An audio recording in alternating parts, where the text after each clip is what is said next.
अपनी ज़िंदगी में फ़िक्र और ज़िक्र शामिल कर लें, इंशाअल्लाह ताला कामयाब हो जाएंगे। बिस्मिल्लाहिर्रहमानिर्रहीम। मेरा नाम अब्दुल माजिद है और आज की ख़ास बात में आपको बताएंगे कि अल्लाह ताला ने हम सब लोगों को दुनिया में इम्तिहान के लिए भेजा है। इम्तिहान में कामयाबी के लिए अगर हम फ़िक्र करने लग जाएं कि हम मरने के बाद हिसाब किताब हमारे सीधे हाथ में दिया जाएगा या उल्टे हाथ में दिया जाएगा, तो उसकी हमने फ़िक्र करनी।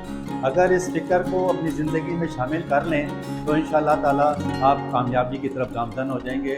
इस फ़िक्र के लिए ज़िक्र करना बहुत ज़रूरी है।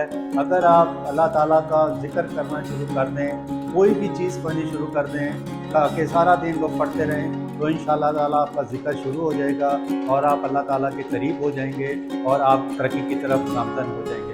ज़िक्र और फ़िक्र ही इंसान को आला मुकाम तक पहुँचा देती है। कीप ट्राइंग, शेयर करें और सब्सक्राइब करें।